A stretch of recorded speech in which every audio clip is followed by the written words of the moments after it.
we'd like to talk about today is one of the soft skills. And we've all heard so much about those soft skills that we need to be project management professionals. We've talked about being able to empathize with our colleagues. We're talking about time management. We're talking about organizational skills, all of those types of things that come together to make a project successful. One of the things that I'd like to add to that group is something that I call project relationship management, or PRM. And we'll get into that. What I'd like to talk about today is first an introduction of what PRM is and what it's about and why I feel it's so important. Then we're going to talk about the relationships that are involved with PRM. We're going to talk about our relationships with the sponsor, the steering committee, our subject matter experts, our end users, our functional area management, our organizational project management, our vendors. And then we're going to talk about our project relationship rapport and how that's important in making sure that our relationships with our colleagues are both productive and good for our project success.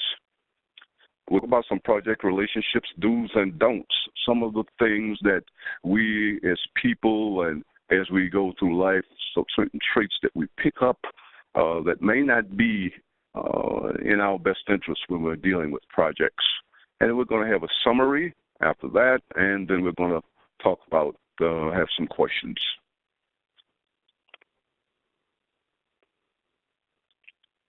Let's get to our introduction. What is a relationship?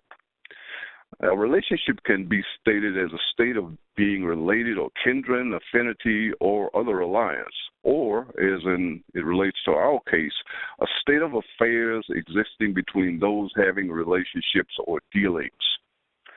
Now, this is the definition that correlates to being a project management professional. You're dealing with in all aspects of your project and all of the types of relationships that I've mentioned earlier. You're going to be dealing with people, okay, and this is where this particular soft skill comes in, okay. All of the interactions that you're working with and dealing with on a day-to-day basis with the members of your project team are essentially relationships. These are relationships that you have to discern and manage properly. Failing to manage any one of these particular relationships successfully can cause problems in your project and even cause your project to fail. Talk a little bit about why that's important and what we need to do about that. Relationship management. Project relationship management is the active development, cultivation, and maintenance of project-associated relationships. The word here is active. This is not a passive endeavor. This is not something that you sit back and hopefully it happens and you're able to take advantage of the benefits, that type of thing. This is something that we as project management professionals must pursue actively in order to make sure that these particular relationships are handled in due diligence.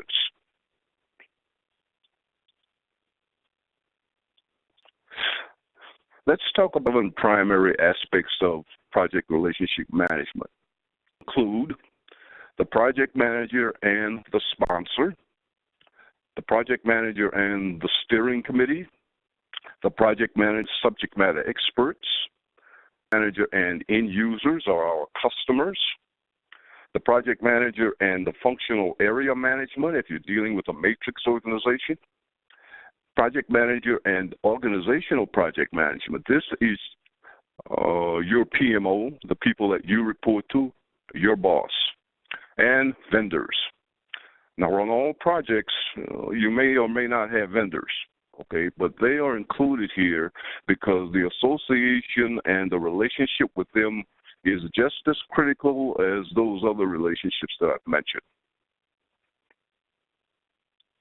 The sponsor, he or she who has the goal, and we know the rest of that quotation, he or she who has the goal makes the rules. And this is particularly true when we're dealing with sponsors. Sponsors are the people who control the purse strings, the financial resources, and they have the final say as to the project's fate. Do as project management professionals in this particular relationship is we must be clear about his or her expectations. What is that sponsor looking for? We want to keep him and her well informed. We want to know what's going on. We want them to keep them close to us insofar as what's happening. We want to make sure that if things are not going as we think they should be going, or if something happens to negatively affect the project, we want to make sure that we are the first person to inform them. Why do we want to do that? We want to keep the rumor mill as, I want to say, non-active as possible. Okay. We want to make sure that the project sponsor, because of their priority here, we want to make sure that they know exactly what's going on, and we want to make sure that they hear it from us. We don't want them hearing things from others that are not as well as informed as we are as far as what the project is doing and what's going on. We want to make sure that we are in constant contact with them, and we're not talking just about the weekly status reports here. Okay, we want to make sure that we have an ongoing relationship and conversation with the sponsor so that when the sponsor does hear rumors, they will know better. We also want to never assume that all is well with this relationship. This particular relationship is a primary one. We don't want to neglect it because we, as I said, gave a status report last week. We want to be active here. We want to ask that sponsor, what types of things are you hearing? Do you have any types of questions? Is there anything I can answer? Was there anything unclear in my previous status report? You want this conversation to be ongoing.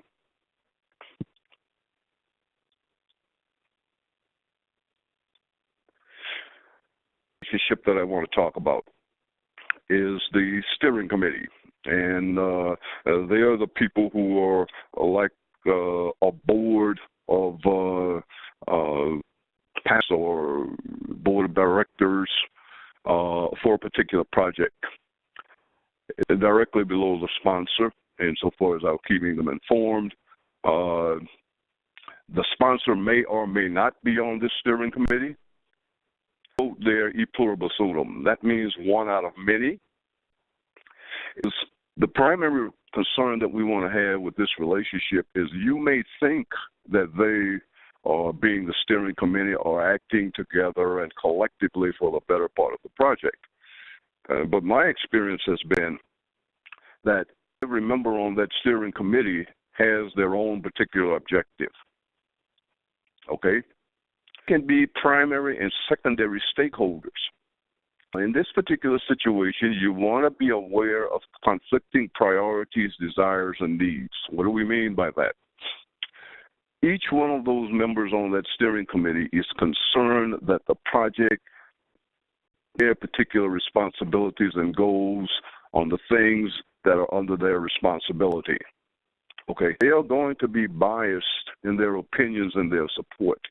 Okay, so when you're dealing with steering committee members, you want to listen intently as to the type of feedback that you're getting. They may pull you aside and tell you things that are not going well or things that are not in the best interest of the project.